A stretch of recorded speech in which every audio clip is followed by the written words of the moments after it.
Good morning to all of you. And it is a great morning here in Ottawa, and you have a great session awaiting you. I'm going to say a few words about Compassionate Ottawa in just a moment, but first I would like to begin with our land acknowledgement. We acknowledge that we are located on the unceded and unsurrendered territory of the Algonquin Anishinaabe Nation. We work here and pay our respects to Indigenous elders, past, present, and emerging. So let me tell you a little bit about Compassionate Ottawa. We're a community movement that works to change the way we think about living well, about dying, death, and grief. We're working to strengthen the capacity of people to care for each other in times of serious illness and loss.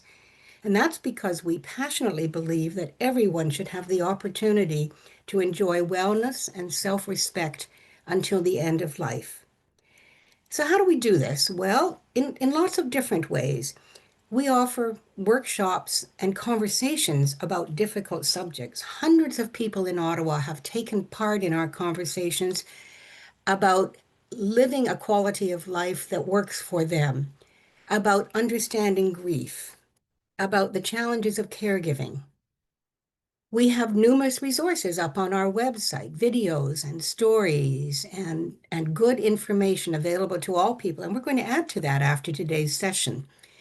We provide information and we share events that are going on in our neighborhoods, in our communities, on a very active social media presence that we have. We sponsor and support important research, such as an area that we're focused on right now, for example, how death is understood in our community. And we do much more. We do all of our work with partners, and we enjoy wonderful relationships across the city of Ottawa, across our country, and indeed around the world. This morning is an example of how we build on the relationship with leaders who, like Compassionate Ottawa, are working to improve the quality life for people who are living with serious illness. I'm going to introduce our guests in just a moment, but in doing so, I need to tell you that Mary Lou Kelly, Compassionate Ottawa's volunteer, who was actually going to do the introductions, is unable to be with us. She woke up with laryngitis. I don't think she would mind me sharing that with you, and is unable to speak. So I'm honored to be able to step in and to greet our guests and to work with Hsien Seow and Samantha Winemaker. You've read about them. Let me just say a word, and then we're going to get started on our conversation right away. Hsien Seow is the Canada Research Chair in Palliative Care and Health System Innovation and a professor in the Department of Oncology at McMaster in Hamilton. Dr. Samantha Winemaker is a palliative care physician who cares for patients in their homes, patients with serious illnesses, and their families. Both of them are generous contributors to the field of palliative care. They're educators and they're writers. And together, they co-host a wonderful podcast, which I listen to from time to time, as often as I can. And the podcast is called The Waiting Room Revolution. And they are authors for a book, which I think they're going to talk about, Hope for the Best, Plan for the Rest. And that is a resource that will tell you how you can access that a little bit later on. Today, we're going to dive into 7 keys for navigating serious illness and much more. And so, Hsien and Samantha, welcome. It's a great honor for you to be able to be with us because I know how busy you are. I know, for example, Hsien, you're getting on an airplane after this to go and give a talk somewhere else. So we're thrilled that you could be with us, and I think we should just get right to it. Hsien, I know at some point you are going to put some slides up on the screen, which will be great, and you'll just go ahead and do that when it works for you. But I want to start by asking you to describe to us, how did you get into this? What inspired you to launch the Waiting Room Revolution, which is the podcast? And how does it connect to the work that the compassionate community movement is doing in general, and maybe had the work that we're doing, which I've just described. So now turn it over to you to start with that, and then we're going to get into the 7 keys. Perfect. Sammy, do you want to start? First of all, thank you so much, Monica. And Sammy and I are both really excited to talk with all of you on Compassionate Communities Ottawa, which I know is a very vibrant compassion community. But I can see in the chat people from all over Canada. So welcome, all of you. It's wonderful to be with you all this morning. Mhm. How did we start working together, Sammy? You want to jump in and No, start? the question is, how did we get into this? And I'm thinking to myself, how do we get out of this? No, that's just a joke. Okay, how did we get into this? Well, Hsien and I, Hsien, as you mentioned, is a researcher, and I'm a palliative care physician. And the two of us, well, we've been working sort of in parallel for decades, but our worlds collided when we found ourselves on a committee. And this committee was meant to for the two of us to change everything that we've been wanting to change for so long. We thought, this is the committee, it's going to happen. And unfortunately, it didn't. Sian always says at this point, don't give too many details. They'll know what committee it is and who was on it and who was chairing it and blah, blah, blah. But anyway, so the two of us were quite frustrated that we kept seeing in Sien's research and my clinical world the same kinds of problems over and over and over again, despite all the effort that so many good people were putting into improving the illness experience. We felt that being on committees, publishing research, teaching healthcare providers, it just wasn't changing the experience for patients and families fast enough. And I guess I'll just add to that that as a palliative care physician, I found myself as I was working in people's homes, um, not focusing as much on symptom management, which is what I thought I was trained for, but I found myself more as almost like a healthcare system interpreter, that I would help people improve their health literacy, the understanding of their progressive illness, where they've come from, where they're at, and what to expect. And most people said to me, no one's ever offered me that information before. I wish I had known that sooner. Had I known all of that earlier, I might have made different decisions. And so Sienna and I really paid attention to that. And we said, you know what, we need to come up with a different approach so that we don't have to hear this same thing over and over and over again. So this is how it all started. Um, we needed to reinvent our advocacy, really. Yeah. And that's where we came up. We really wanted a revolution because, from my perspective, exactly as Sammy said, I've been doing research, for many, many years and trying to influence policy and sort of hearing the same thing from patients and families. I wish I had known that sooner. Um, and I think what we realized is how it connects with compassionate communities, the movement is Sammy and I have been doing clinician education. A lot of our research has been on focusing on providing education to healthcare providers. And we realized we were missing a critical group, which was the patients, families, and the public.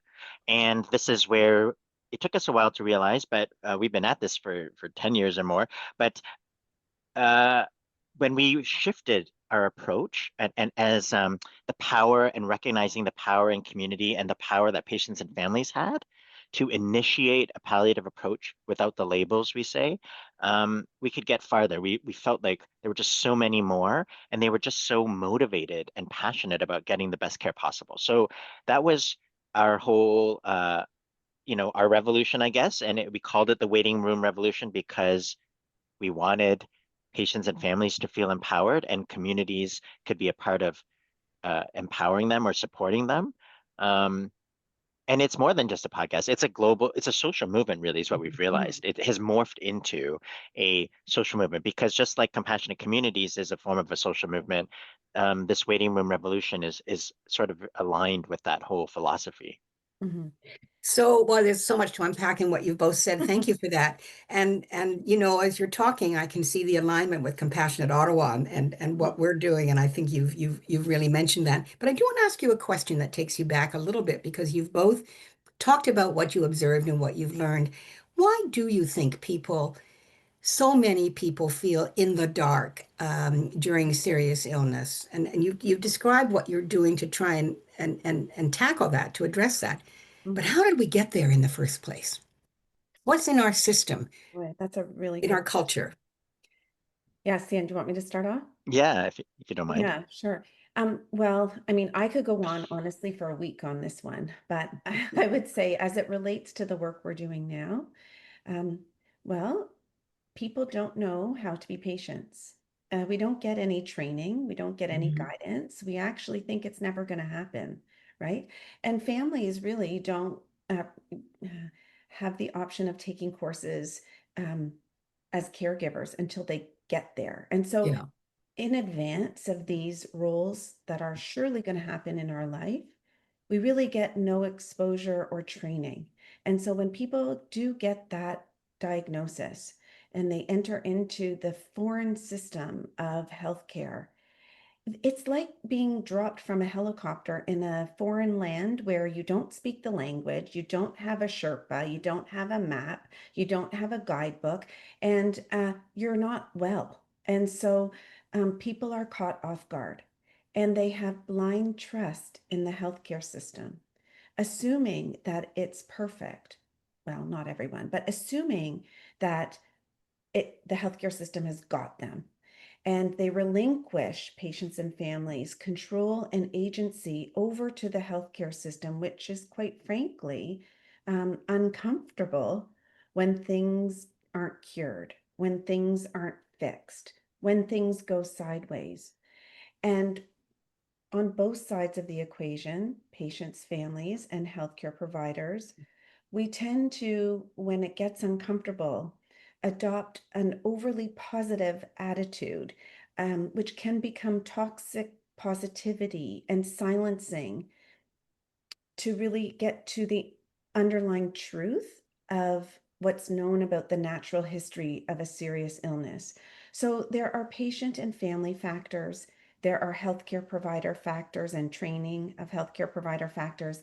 There are systems issues that are driving healthcare that aren't aligned with Mhm. person-centered, human-centered care. So we've got like a triangle of problems, many layers.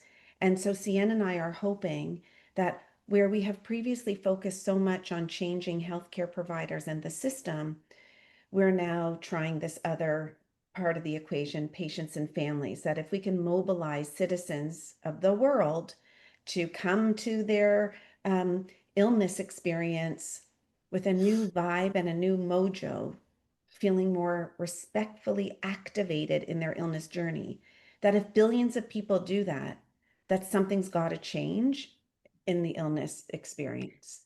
So, one of the things that we're so aware of at Compassionate Ottawa, it happens in our almost every workshop that we do. We experience people who say, I don't want to talk about this. Right? There's a real kind of, it's Mhm. not going to happen to me. It can't happen to me. There's a real resistance to it. Is that your experience, Yen? And I think, Samantha, that's what you were referring to a bit. Can you add to this? Yeah, I mean, I think it's exactly what Sammy was saying, that as a not as a species, but it's natural that people are they want to live well, they want to live the best they can, and getting sick is a way, it's sort of a death denying society. And I Mhm. think in the last 50 years, dying, not death, but the experience of how illness changes over time and progresses has been hidden. It's been hidden in hospitals and long-term care homes and away from sort of community. And as a result, I think as a society, we don't see it as much, and we don't know how to deal with it as much. And I think, of course, advances in modern medicine have led us to know that there are lots of great treatments out there. So it's a bit of all of these factors coming together. But I think at the end of the day, when something we hear that is our number one question that we get is we hear that some people want to talk about it, and most people it's this they're worried that they're in denial, that Yeah. they don't want to talk about it. They understand they may be sick, but they just want to hope for the best, that road. And so our work has really been on helping people understand that we can hope for the best, but we can also plan for the rest. And I think it is sort of the ethos of compassionate communities, or really underneath, deep down, and palliative care is helping people balance between, you know, what is possible, but also you could say it's the truth of the illness, the reality, but you also could say it's the uncertainty of what the future holds. There's always this balance between what if this works, but what if it doesn't? And that is the art of a palliative approach. Well, let's get into that. Let's get into the 7 keys. I'm just going to abbreviate the title and just say, talk to us about the 7 keys. And that's along the journey in palliative care, palliative illness and palliative care. Can you describe to us, what do you mean by that? And why do they matter for people in communities and for individuals, but really for communities? I'll turn that right So, over to you and let you take off with it. okay. Before we do, I know I'm going to show the slides, but before we do, I know Sammy's probably going to want to say that there's an overarching. Yeah, I can read her mind. I can see those eyebrows. Okay, go ahead. Okay, go Oh, ahead. in All the dark, right. in the know, where Over these to you, keys come Sammy. from. Yes. Yeah. Okay. We've worked together for so long. Sometimes we present and people actually think we're married to each other, because we can read each other's minds and we also squabble a little bit. But anyway, okay.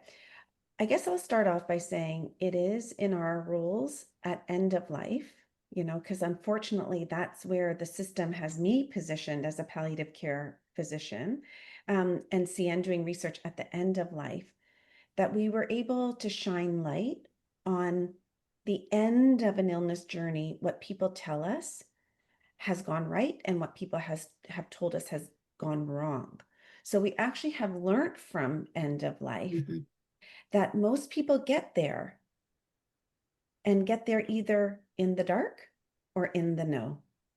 The in the dark people have an illness experience that feels uncontrollable, where they feel helpless, depersonalized. They feel anxious and scared the whole time. Everything seems like they're working behind the 8 ball. They just can't get ahead. And there's a lot of perceived uncertainty, and they're living in limbo. That's an in the dark illness experience. Some people get through their illness, patients and families, in the know. And those folks, even if the illnesses are the same between the two groups, their experience is completely different. The in the know people, they feel they recognize themselves, they preserve their uniqueness, they make decisions in keeping with who they are as a person and a family.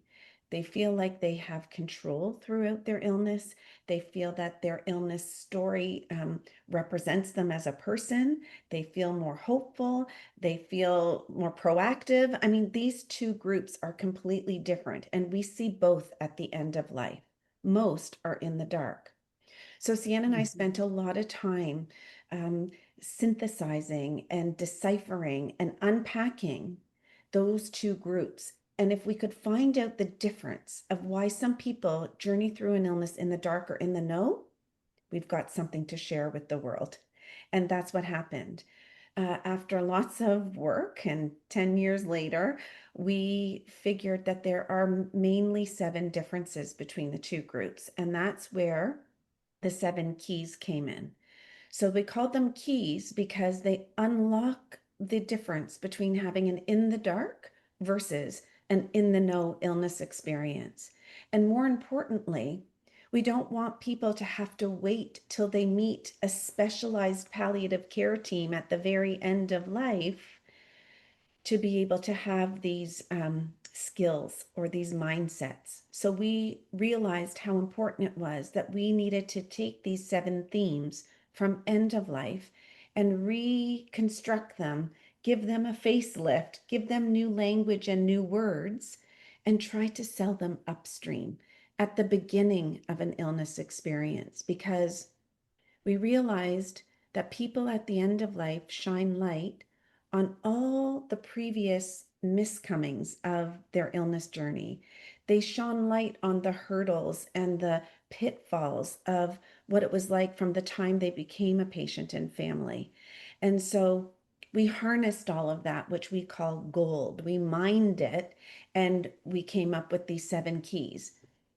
And they're meant to meet people at the beginning, but it's never too late to adopt these keys along the way. But ideally, we can change the entire illness experience if we help patients and families understand that these 7 things will make a difference for you, even if we can't change the biomedical physical part of the illness itself. Your experience can be better. Yeah. And so I just put up the 7 keys, and we normally do it where Sammy does the first one, and we'll just briefly tell the audience about them. But I'll just say what is unique about this is, one, the language. We co-designed it with patients, families, and providers, and they found these metaphors, this language, to be acceptable, palatable, things that they could do right away and weren't scary and depressing. They were hopeful. And the second most important thing is that they're actions that patients and families can lead. They can be, providers can invite people to walk two roads or do these keys, but we don't need to wait for permission from the system. Families, communities can implement these actions right away. And that was the power of them. We're taking the power back, and that's the power of these keys. So let us now maybe just briefly tell you about these 7 keys. And of course, we could spend hours talking about them, but we'll just give people a taste.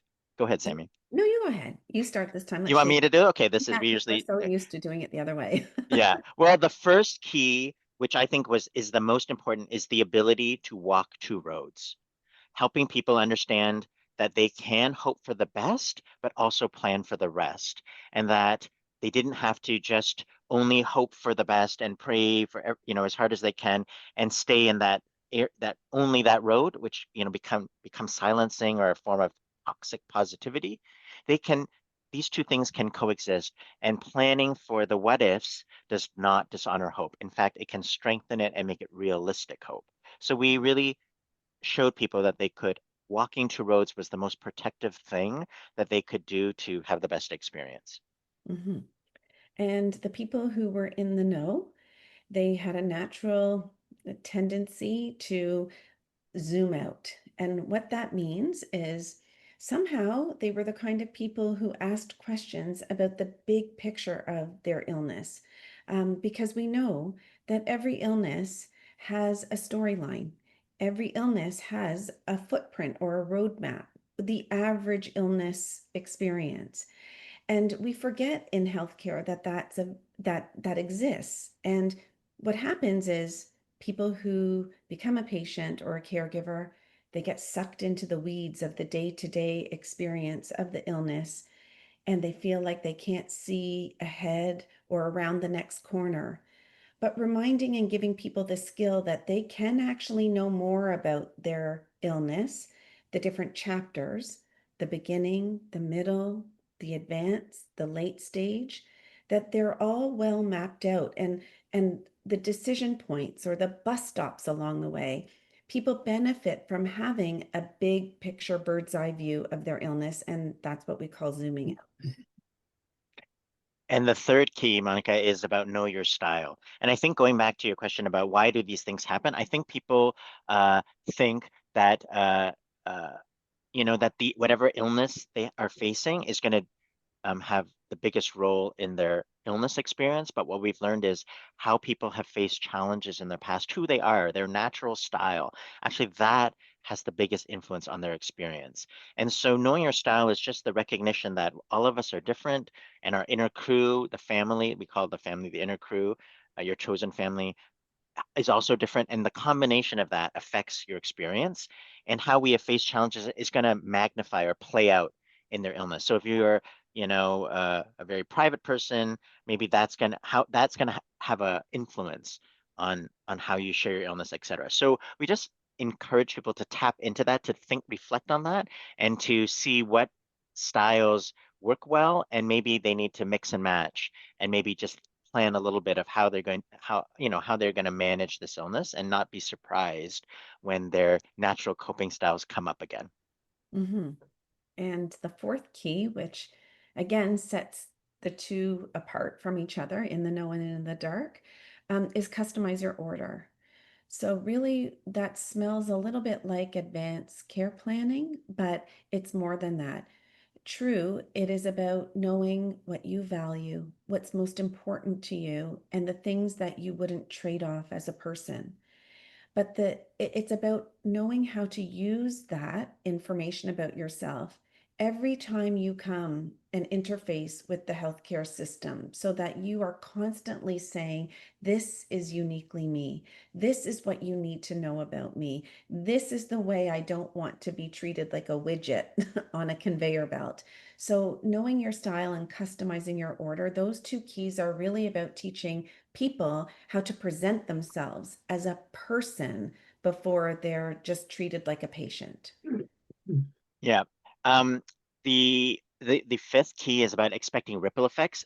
And just again to emphasize, these keys we are for patients, people with the illness, but also their inner crew, their families, their chosen families. They also can use these keys. Both are these and healthcare providers. These are sort of actions again that lead people from in the dark and in the know. And the ripple effects is the recognition that it's not only the person with the illness that's affected, but there's a ripple effect from that illness to their chosen family. We call them their inner crew because you have different relationships and roles that people have. That inner crew, that family, quote unquote, is going to have a parallel illness journey. And knowing what that is, preparing for it, thinking about it, and activating the network, all of these are key to being in the know. So we just call attention to, and community fits in there as well. So that's Mhm. expecting ripple effects. And second last key is connect the dots. Patients and families, people and their inner crew who realize that they're going to have to stay organized, that the system does not completely got them. They have to, keep track of things and be almost like the carrier pigeons between their private world and the healthcare system. They knew how to cross that bridge and gather all the information and all the supports that they could in their community. So connecting the dots is about learning how to be navigating, coordinating your own illness journey and reaching out to supports, community supports, and appreciating that not everything is going to be delivered to you in the formal healthcare system, that you in your private life, living in your community with the supports in your community, um, you have more power than you think you do. And that's the exact connection to compassionate communities, right? That community has always been family and community has always provided 95% of the care outside of the formal healthcare system. And that's, we're drawing attention, connecting the dots is really helping people to, as early as they can, connect to supports, information, resources, etc. Even if they're not using it yet, they know about it so that they can access it early. And last but not least is invite yourself, which is sort of, an overarching key about the recognition that people who were more in the know were knew how to ask questions, knew how to invite themselves, felt you know the confidence to do that. We don't want people to be aggressive, but we don't want them to be passive. We want them to be in the middle, which we call respectfully assertive or um, gently fierce, whatever you want to use there. But it is this idea that people think that no news is good news, and the doctors will tell me what I need to know when I need to know it. But actually, at every point in your journey, if you have questions, you deserve answers because this is your Mm-hmm. life. So we want people to initiate conversations about what to expect and what's on their mind so that they can be as informed as they can because information is power. So that is the 7 keys that took us, oh my Hey, goodness, great. Well, years to thank you. figure out. I want to ask a couple of questions, but I'm pretty Mm-hmm. sure that there will be questions for you from the audience when we get to the question and answer period. So I won't take up all the time on this, but I guess one observation from our work at Compassionate Ottawa, and I think we probably have all had this personal experience, is a lot of people don't know what the resources are in the community. They don't know how to access them. They don't. So that's a community issue as much as as much as a personal or a family issue. So I guess my question for you is what would you advise a compassionate community movement, particularly a group like Compassionate Ottawa or many others who I know are on the call today? What can we do proactively? We probably are doing some of it, but I'd love to hear your views on how a compassionate community can be uh, actively engaged in supporting people as they go through these 7 steps, supporting individuals and families. Yeah, I Because this think is what we, community. We're not the healthcare system. for sure. So there's a different approach here, and I'd like to hear you talk about that. Yeah, I mean, I think it has been incredible because when we, in our own little, me and Sammy sort of unpacked these 7 keys after years of talking with each other in sort of in a little cone of silence, and not quite, but, we really in a small group. But as we have been going out with these keys, and now it's a global social movement, we have been so surprised in a way, wonderfully, of all of the different um, people and organizations that are connected to helping people live as well as they can. And compassionate communities is one of them. And I think if I were to think about what people need is they want to, when they get a life-changing diagnosis, it's like they've never been in this position. They don't know. So you want to be introduced to the opportunity to meet other people who have faced that illness, like a peer support group. That's true for people with the illness. That's true for their families, again, because they're on a parallel illness journey. There are many organizations that focus on that illness. We're in Moncton with the multiple myeloma uh, a group of Canada, and they have support group leaders um, that have, in every, and I don't know, there were 50 people in this room all over Canada that just are volunteers who said, I have multiple myeloma, my family has it, and we want to help other people with that. And that's just one illness. Across the board, we've met people with different illnesses. They have decades of research and experience of how to live well with this illness. People say they find these support groups too late and they were scared to do that. So I think helping people know about those is one thing. And then I think the other thing is just like sort of hospice volunteer in that sort of vein. But people find hospice volunteers quite late. But it is that idea of coaching. We've had programs like NAV Care and others that are trying to meet people and where they're at. And I don't want to coach, maybe is the right word, but just to accompany them and let them know and be a navigator of system resources, which I think actually you do quite well. But, again, it's that barrier of do I need this? And if I ask for this help or use it, am I failing as a family member if I need that help? So all to say is I think connecting people so that they don't feel alone, that they have some advice on the experience, and helping them navigate the local system resources. Because Ottawa is different than Toronto, is different from every other city and big and small across Canada and the world. That that local intel about how do we work this and who to talk to is really the key to getting Mhm. the best care where you live. So I don't know if that helps, Monica. Okay, thanks for that, Shannon. Sammy, did you want to add to that? Yeah, I was just thinking to myself as Hsien was talking, the common thread I think that weaves through all that he mentioned is that people need to know that information is their superpower, and information about anything and everything.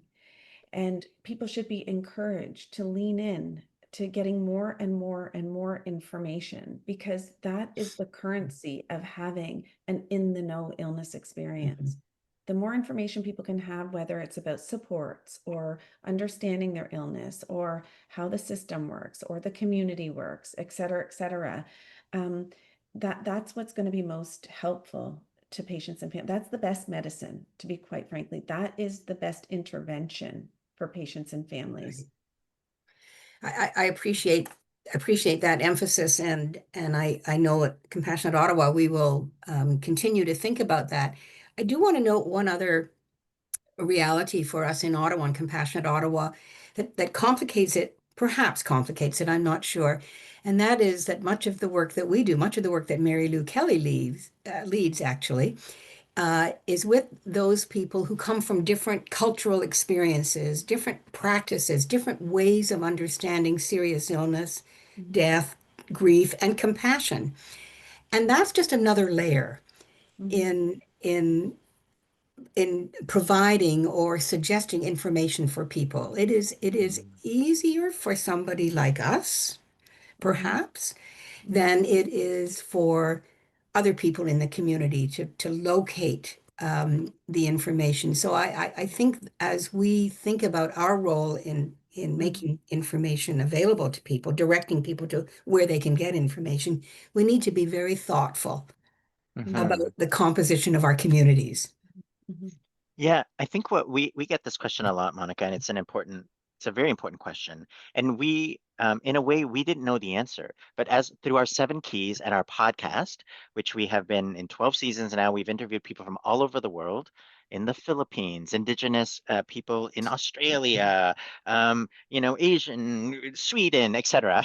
Um, in different countries, we've asked them this question, and what we have Good, heard is the concepts of the keys resonate with people. They're good. sort of, I don't want to say universal, but they resonate. They might use different language. And so uh, I think it was Dia Martinez, who's a Muslim from Malaysia. She said, we don't call it walk two roads. We say, like trust in God, but tie up your camel. That's like a metaphor they use. So in other words, like you can hope for the best, but tie up your camel because you got to plan for Right, what if it doesn't right. work. So they have these different kinds of concepts. I think someone in the Philippines said like we pray for the best and plan for the rest because it's very Catholic. So it was very simple. The concepts held true.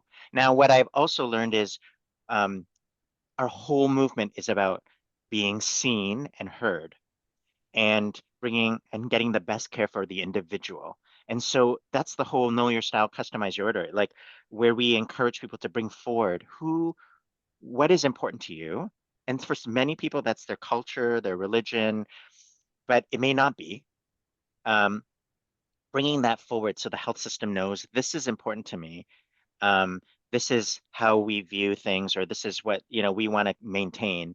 How can we keep that at the front as we're sort of interacting in very westernized care? And maybe that And means, mixing in alternative medicine, blah, blah, blah, all these other things, my church, my mosque, all of the other things. But bringing that forward is important. I thank you for that. I would add that one other very important group of people are those who live lives who are very vulnerable, who are precariously housed, who live with poverty, who live with disability, a variety of situations. So I'm guessing that you're going to say that the keys apply, but there is a way of uh, adapting and considering and interpreting. Would that be fair to say? Because again, Mm, finding information, which as you said is the key, is mm. really challenging. I think if we are all in this together, um, Okay. then, and I think about people in a variety of different situations, and if we all buy into this idea that um, this is something that we start at the very beginning, and not wait and wait and wait Right. until people are in a crisis, that hopefully, if all of us embody that kind of approach, that when people are precariously housed, um, that someone in their life identifies that they would benefit from something about these 7 keys. So it might not be the person themselves that has immediate access, but if we all of us buy into this, and whenever we come into uh, the same space as these people or have opportunities, that we introduce these concepts as early as possible. And it might be that one particular individual can't embody all 7 keys, but Right. we can create, if we identify people early enough and at risk early, that we can wrap these keys around them in different creative ways to meet them where they're at. Because you're right, not everyone has the same advantage. To be empowered and respectfully activated and et cetera, et cetera. Um, Things aren't Yeah, equitable. thank you for that. I mean, what Compassionate Ottawa and other compassionate communities have at top of mind is really reaching and encouraging compassion within the diversity of the community. And Mhm. Yeah. that's really important. Cian, go ahead. Yeah, and I think what I have learned from Sammy and others is watching her work and listening to her explain what she does, um, it's so powerful to go in without your assumption of what they need. and I think people think it's the medical part, but as compassion communities is probably doing, I wonder if most of the work is actually the emotional, social part of it. And that's where the health system is never going to be the best at, in my opinion. And Sammy asks, she asks people, so is this, how do you, I'm seeing there's lots of people here in this big family. How do you normally do this? And I've heard Christian Nitsamaro from Rwanda talk about how decision making is done as a family, and there's different kinds of decision making roles within a family. It's not the individual's rights that sort of guide things. So I think going in without asking people what is right is their opportunity. And I've also learned from the people on our podcast who have been experts in marginally housed, say when we ask them what their priorities are, they're very clear about what they want. They want to feel warm. They want a roof of it. They want a meal. It's not necessarily, what other people may want, which is I want, this test as fast as I can. So when we ask people what is important, that's the customized order. Many people are able to articulate, these are the things I worry about most. And maybe it's the community's role, maybe it's partly the individual's role to figure out uh, how do we make that the most important? Whether it's language, I see that in the chat, that's something I'm really worried about. So how can we address that? And it's not always the medical stuff. Actually, it's often not. Thank you for that. Those are very helpful comments, and the seven keys are very, very informative. Let's move on. I want to talk with you a little bit about workshop in a box. What is Yeah. that? And of course, I'm going to ask you the question. Not only what is that, can you describe it, but what could that mean for a compassionate community like Compassionate Ottawa? Perfect. So before we do that, I'm going to put up a slide. Sammy, do you want to talk about the ways that we've been getting this information out, and then I can talk about the workshop in a box? Oh, sure. Okay, yeah, Okay, because perfect. that piece. Okay, so we'll get to the workshop in a box.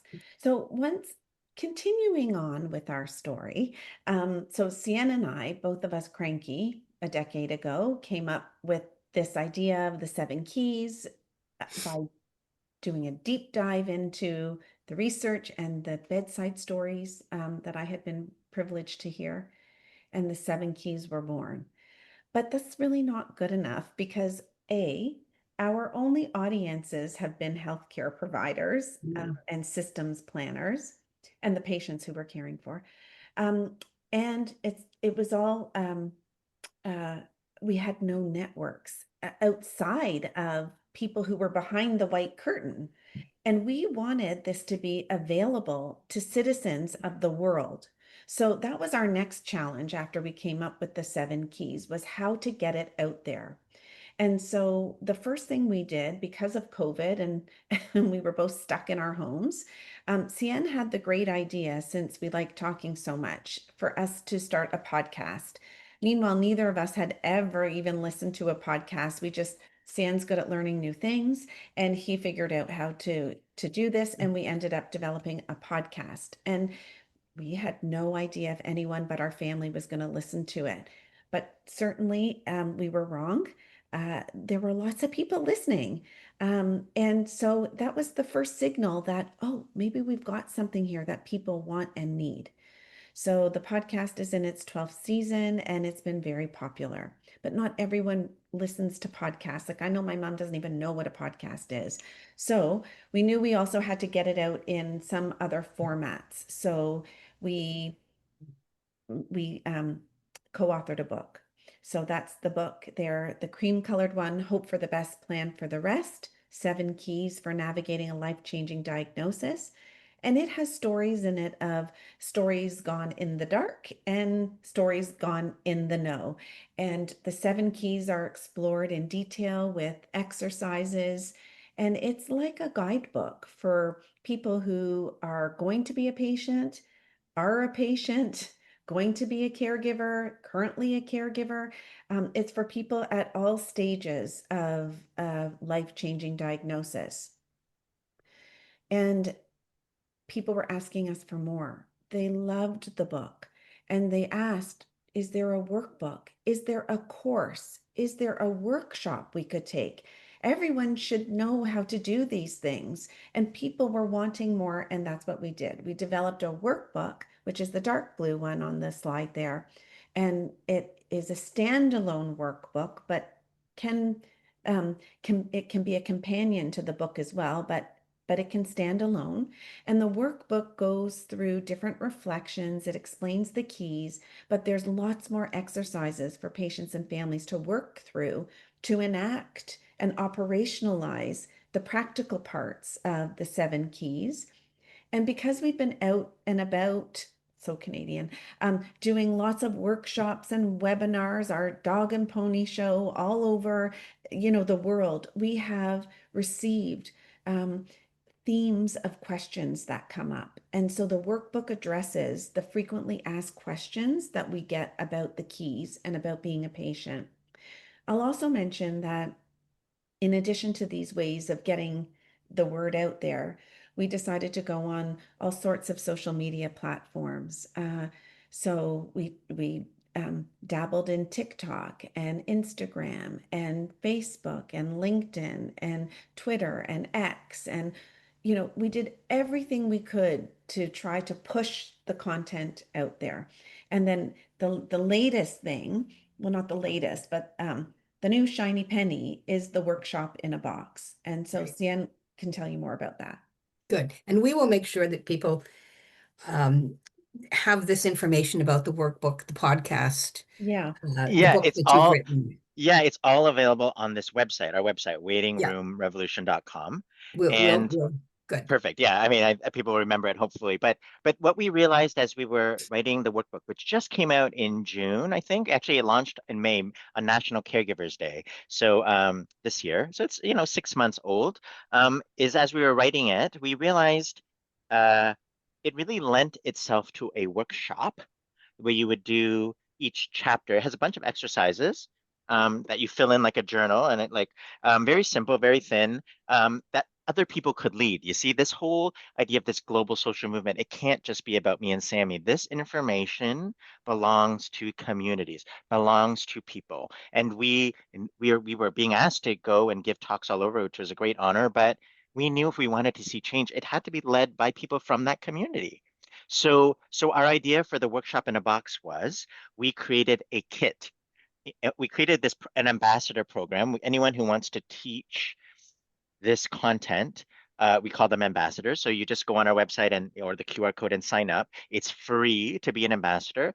And we've been doing these train the trainers, but really it's essentially, we just made a kit. It has our slides, it has videos, and it has sort of mock agendas, a facilitator guide, all free in folders, very simple, so that community leaders like hospice coordinators or volunteers or compassionate community leaders, people who do education, doulas, they could lead these workshops for the community. And so we have been, I want to say not experimenting, but we launched that just before the summer. We've done a couple train the trainers, and it's kind of taken off. We have 400 ambassadors.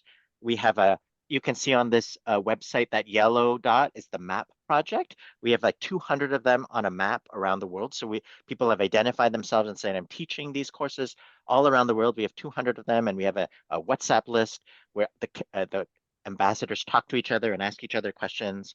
So we are really trying to grow a community, a global network of ambassadors, but this free kit gives people materials so that it makes it very easy for them to lead workshops. Just like if we were going to lead a workshop, we give the same materials so that others can do it. And we're still learning and learning from our community, and they're, informing us and we're informing them, but we're really trying to work together because this waiting room revolution is not about Sammy and I. It is about putting the human back at the center of care, improving the patient family experience. And it is our way as communities to reclaim some of this power back and make a difference in real people's at the bedside. Because if we just, do nothing, we will just be on that conveyor belt and we will just get generic care and the same outcomes. So I'll turn this off, but waitingroomrevolution.com, that red dot takes you to how you sign up, but you can also just scan that QR code.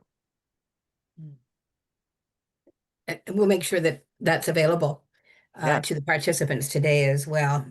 Sammy, Yeah. did you want to add to this? I always like to stress that there are free resources on our website, that Right. this isn't, the book does have a cost to it, and so does the workbook, but the podcast is free. The book is in libraries. Many of our resources are free on our website. The workshop in a box, as Hsien said, is free. We have, so what Hsien was describing in terms of the workshop in a box and all the ambassadors we have, what really we're trying to do is say that Hsien and I don't need to be the face of this forevermore, that we're giving this to the community so this social movement can continue. And we want people to take our content and share it, whether that's just telling someone about the podcast or lending your book to someone or holding a book club. Because we have a really nice book club discussion guide that people can download from our website. People are doing book clubs all over the place. They became more popular in COVID as well.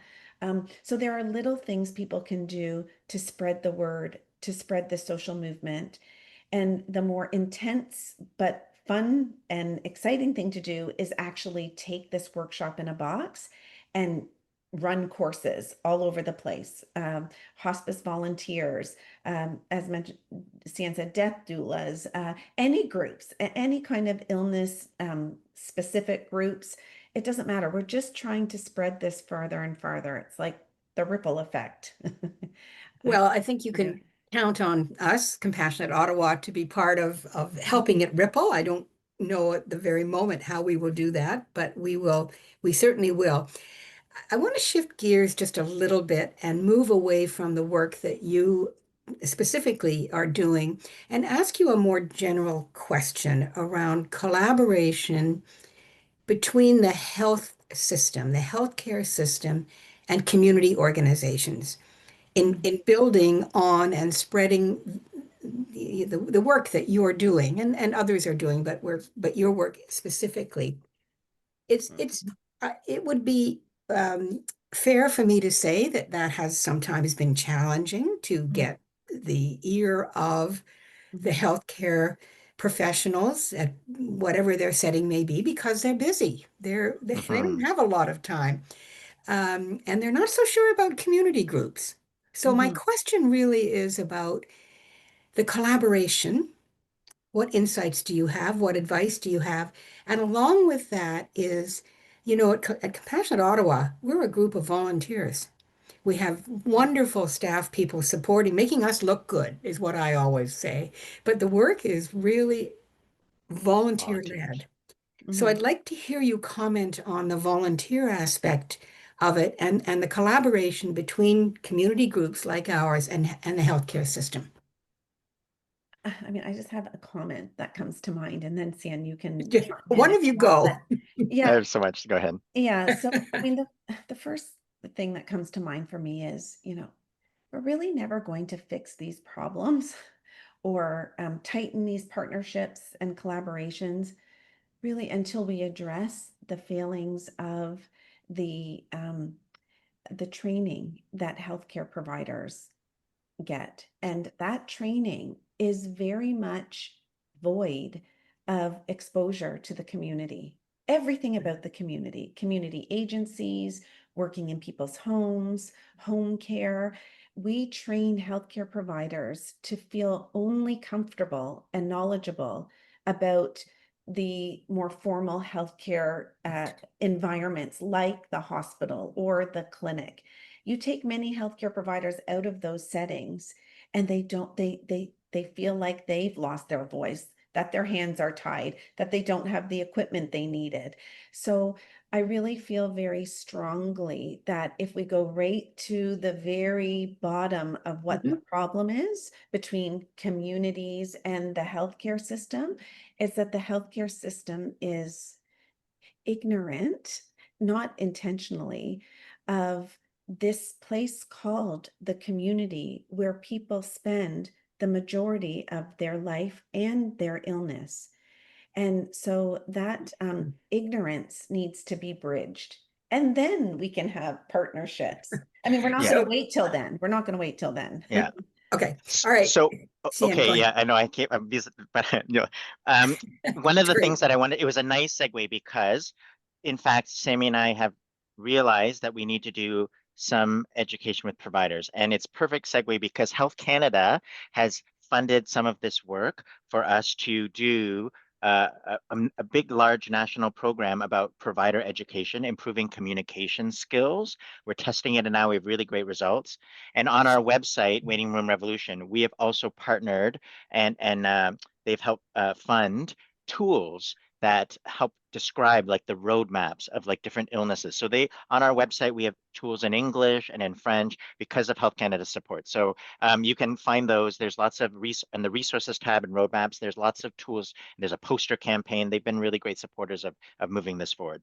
So you can check those out. Those are free English and in French. But to answer your question about partnerships, there's two things I wanted to say. First of all, um, I think what I have learned is we changed our tagline from improving the patient and family experience to putting the human back at the center of care because we realized that healthcare providers were suffering too. They have lost this feeling of the human part of providing care. Why they got into it was for the connection, the relationships, and the systems rules, the way the system works, has forced them to be transactional. So our keys can be used by patient families. They can be used by healthcare providers. And what I have learned from our podcast and just growing a social movement is we have to change people's hearts, not their minds. And this is not a work packet in a flow or whatever, these diagrams. This is about helping clinicians at all levels, all impressive clinicians remember how do I find the relationships and these questions and these keys help people see the human again. And that's what they enjoy about medicine. So that has been the key. And we worked through champions, just like our podcast and just like this movement. We find the champions in cardiology, nephrology, oncology. And once they get converted and know about, say, the community, compassion communities resources, they're going to refer their patients to this because they know who you are. It's a person to person thing. It is not a mandated report that's they're gonna know about. It's that they know they've had an experience with you, they've seen you, and their heart has been moved. That's how we change this. And then my final comment was about the volunteerism. There's what's the Margaret Mead saying? Like, never doubt that a small group of committed Right. individuals can change the world. Indeed, it is the only thing that ever has. Like, I have come to believe that, in fact, we give to what if in fact, we think the healthcare system, the system thing is going to solve it and it's their job to solve it or government's job. And government will be the first to say we are only one player in this. What if, in fact, it has always been volunteers and communities and the individual connection who has said, you have this and there's never been a person like you, but I know someone, they've cobbled together their spider web of resources that fits just you uniquely. That is the only way. That is, in fact, what we want. We want a customized resource kit that fits just me and what I need that fits with my inner crew. And the only way we're going to get that is by putting together that with the help, hopefully, of community or by yourself being the agent. So that is actually what I believe to be the way to have people have the most person-centered experience is at that local level. And that's At only that, going to be done right. by really volunteers or people who know the community intimately. I'm going to come back and ask you each a question before we go to questions. I'm pretty sure there are quite a few of them, but I just do want to make a comment about something that Compassionate Ottawa is engaged in, and that is developing a very important relationship with family health practitioners and family health teams in the city of Ottawa. And they indeed are suggesting to their patients that they participate in advanced care planning workshops. What a wonderful way to start. Talk about values and wishes and quality of life. So these are not Hmm. people who are necessarily facing serious illness. We don't know, maybe Hmm. they are, but they Hmm. are thinking about the quality of life that they want.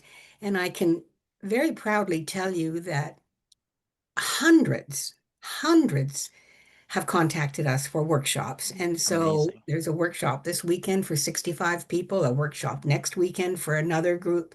So we're making small inroads, and we're going to do more of that because we do believe that this intersection between healthcare, formal healthcare, and community really is important. So thank you for your comments about that. Let me just ask you each a question, and your answers may be the same, and then I'm going to turn it back to you, Paula, to give us some questions from the audience. Could you each give me one call to action? Out of everything that you've said, what would one call to action be for the people who are on the webinar today?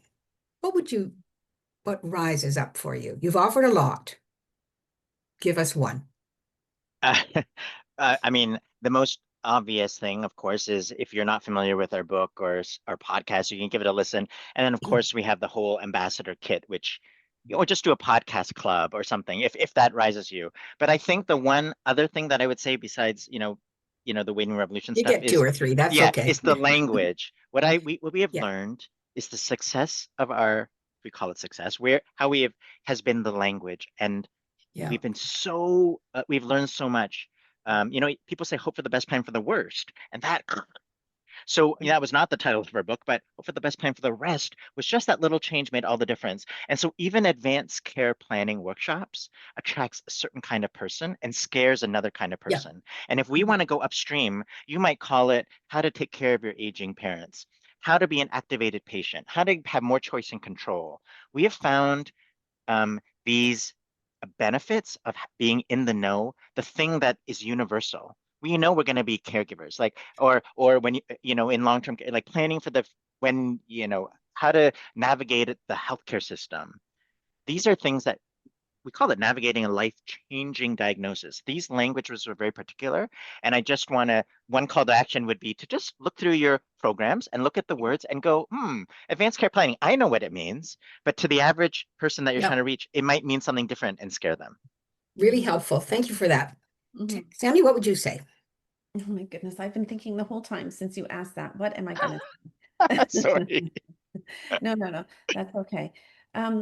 I guess the call to action is really to whoever you interact with or interface with, to remind people that they have a right to more information. Um, Right. they have a right to seek out uh, the big picture of their illness.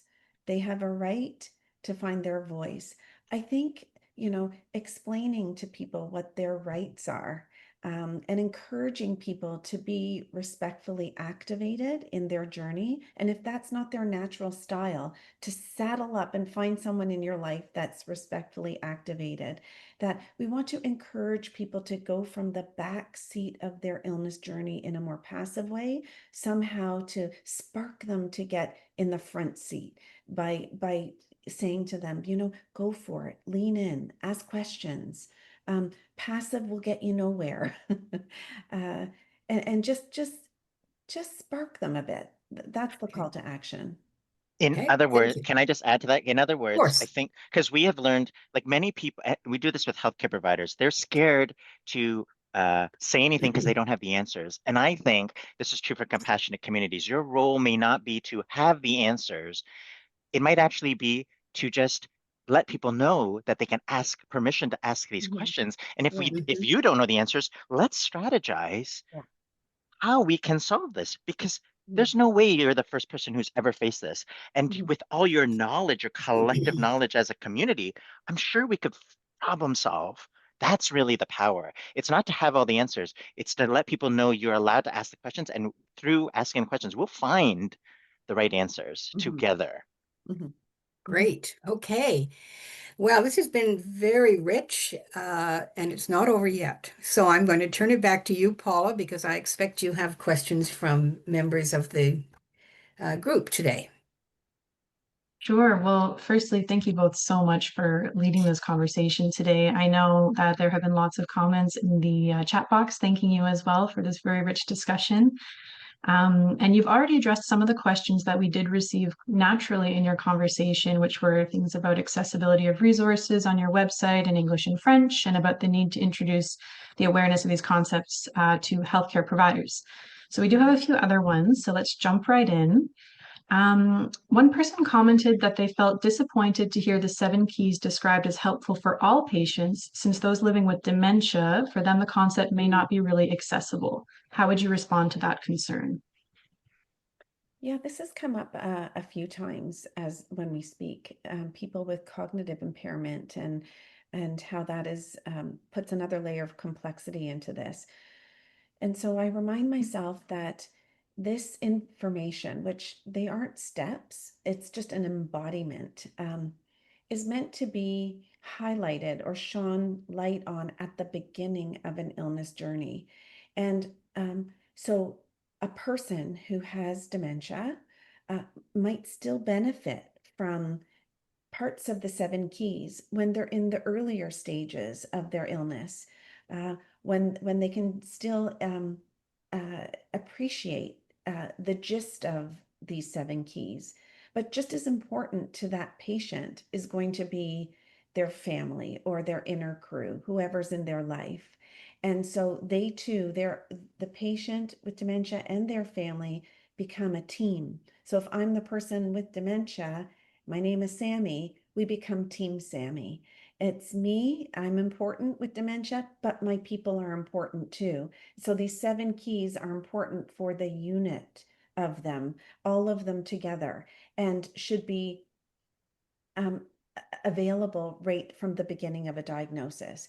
As someone goes through dementia and all the different stages and years of dementia, and their cognitive impairment worsens, um, hopefully the essence of them as a person and a unique person has already been peppered into the experience of their family members so that they can represent them, represent the person throughout the illness. So the seven keys still count even with people with cognitive impairment. Yeah. And that whole piece about early in the illness and the early, middle, late, and end stage, that was the whole idea of this roadmaps project that was funded by Health Canada. And we partnered with the Alzheimer's Society of Canada to create a symptom roadmap and a what to plan for roadmap, which was Mhm. designed really for families, but it could be for patients too at all the different stages. And what families said, I wish we had known at this stage, we would have done these things. So those roadmaps are freely available, sponsored by Health Canada, Alzheimer's Society. We have one for uh, chronic obstructive pulmonary disease, ovarian cancer, ALS, etc. And we're working on others. So these are English and French. Again, we have in fact, they were so popular in color. People said, can you make a black and white version? Because we don't all, it's using up all my ink. So we made a printer friendly version of it. So again, that could be it's one of the questions we get for sure about cognitive decline. And again, it's the whole team that has to be in the know. Great, thank you. And then the next question asks, when you show the slide on the seven keys to people in the community, what's the range of reactions that you get? Oh, I if this person asking the question is referring to audiences of patients, people, their families, and curious citizens, I would say by the time we finish sharing the keys, most people are feeling a sense of excitement, a sense of something bubbling up in them, a wanting to go forward in a new way. And with excited anticipation to sort of get activated. So that's the general feeling we have. People receive the seven keys well, and they want to get out and embody them some way. There's common questions, like we mentioned. People will ask, well, what if I try it and I still meet my doctor who won't tell me this? Or, I only have 5 minutes with the doctor. What do I do? Or, my doctor says I have no crystal ball. So people will tell us what they anticipate the reaction from the healthcare system will be. But generally speaking, people see themselves in the seven keys and they want this stuff and they want to go out and have a better illness experience. That's how they, and healthcare providers who come to our talks are also feeling the same way. They're feeling, I wish I had this sooner. I wish I had known about this. I could have said it like this sooner.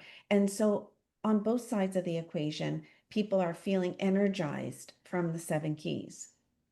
Yeah, and I'll just say that wasn't by accident. I mean, it took us 10 years to co-design, and we had I don't know, a truly many, many different ways with these seven, but the language took us the right way to find just the sweet spot. So these metaphors resonated. They were clear but not scary. And that's what we found. And in fact, we've started doing research on people when we do these workshops, and we're using measured. They are more activated. A validated tool for that. They feel more prepared. So we've been using some tools to measure hope and preparedness, etc. So we're starting to build the research now after all this time. But we really wanted to make sure we had something that people wanted first and that worked before we started measuring it. So the reaction has really been, I mean, we're surprised truly that it has, like, people like really resonate. We get very few negative things, and that's why it's been picked up like all over the world. Right. So the next question, this person shared a bit of a personal story, which I will read with a question at the end. So they said that a friend's wife with severe dementia was hospitalized for medical issues. Once stabilized, the family recognized that her condition would continue to decline, and they asked for ongoing non-aggressive care. After the physician consulted the palliative care team, staff seemed to reduce their support, for example, failing to ambulate, as if palliative meant no care. So, do we still face a labeling issue in hospitals where palliative care is misunderstood as withdrawal of care, and how should families navigate this? Mm-hmm. Yeah, so yes, the label palliative is misunderstood, misused. Yes, that is true. Um, so, most people equate the word palliative with being a diagnosis itself, being a label that's given to someone at a point in time when there's nothing more we can do for you. And people over equate palliative with a specialty team. So there's all these problems that exist in the healthcare system. And when it's used as a label in the system, many people don't know what to do with that label. They don't know, they don't see themselves as part of that care if they haven't been formally trained to provide palliative care. And this is one of the problems. So what happens is you can get this kind of maladaptive systems behavior and response from the healthcare system that from a family's perspective can feel like abandonment. And so I really appreciate that comment. There's a lot of people that are working to try to change the way that word is used and received in healthcare environments. And I think from a public health perspective, we have a long way to go to clarify what does it mean palliative? When do we use the word and when don't we?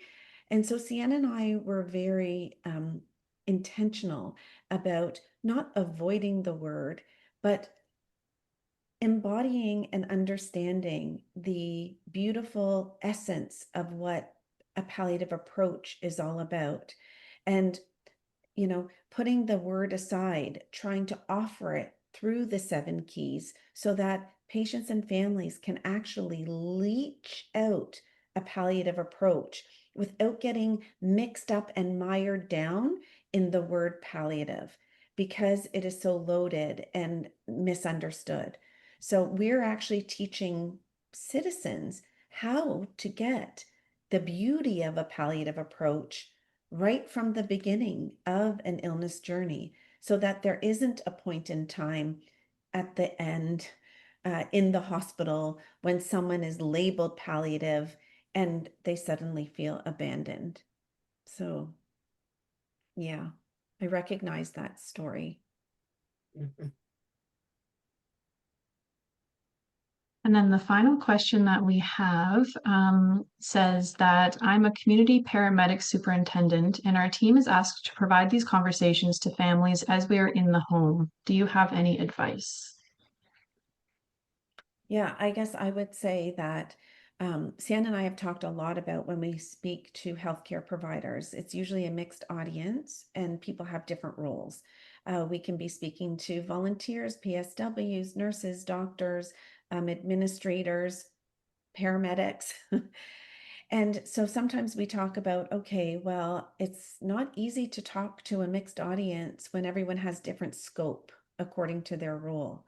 But what we've come to appreciate is that each and every one of us, at minimum, can function like a coach or a mentor to people, to patients and families. So even as a paramedic, if I'm in someone's home and I can see that the family might not have shared understanding about the big picture of their illness, or where they're at in their illness, or what to expect in their illness, that even if we do not know the answers to these things, as Hsien was saying before, that even paramedics can nudge people towards having better health literacy by saying, you know, aside from what's happening right now, did you know that you can ask the following 3 questions to your healthcare provider, and this might help set you up for avoiding a situation like this again, or give you techniques that you can manage on your own without having to call us back the next time. I think what I'm saying is all of us can help patients and families get one step further into self-management and agency by saying, you know, there's more information for you to have. I don't have the answers exactly how this particular illness is going to unfold, but it's out there. Go to your healthcare provider and ask the following questions so we can help them formulate questions to search out after we get through the crisis. All right, well, thank you both so much for that. There has been one question that I'm going to answer that's come a few times, which is, will the recording of today be sent out to everyone that is here? And the answer is absolutely yes. It will be sent out tomorrow once we've got it all ready to go, downloaded and posted on our YouTube channel. It will be sent to everyone who's here, everyone who registered and is not here, and sent out widely to the public as well. So with that, Monica, I would like to pass it back to you. Okay, thank you, Paula. I was going to ask you to say what you just said. So thank you for doing that, and thank you for shepherding us through this this morning, Paula. Thanks to all of you who have joined in and made comments and asked questions. We're delighted that you were with us this morning, and we'll keep you posted about the next conversations with leaders. Most importantly, to Sammy and Hsien, thank you so much for your uh, advice, your ideas, yourselves, sharing yourselves with us this morning, and for the work that you are doing. Most importantly, for the resources and the tools and the um, ideas that you have offered to all of us. And I'm quite confident that you will be hearing from Compassionate Ottawa. We're going to be looking for ways, as we do in many, many groups, looking for ways to continue to engage with you and to partner with you and to offer with you collaboratively this important work to our community. So thank you. To all of you, I have told you a little bit about Compassionate Ottawa and the very important work that we do. I do want to remind you that we offer everything to the community without charging any fees. We depend on donors and the public to support our work. And so, as you can imagine, I'm inviting you to become a donor to Compassionate Ottawa. You'll be able to see how to do that on the screen or on our website. Paula will send that information out along with the recording. Thank you to those of you who are already important and supportive donors to Compassionate Ottawa, and I invite the rest of you to become donors as well. Thank you again. Thank you, Hsien. Safe travels. Thank you, Sammy. I'm sure our paths will cross again very soon. And I know I'm saying thank you on behalf of Mary Lou, who really wishes she could be here. I saw her name on the on the On the participant. list. So if you're out Perfect. there, Mary Lou, feel better. Yeah, Thank you, great. Monica. It was a pleasure. Thank you. A pleasure is ours. Bye-bye, everyone. Bye.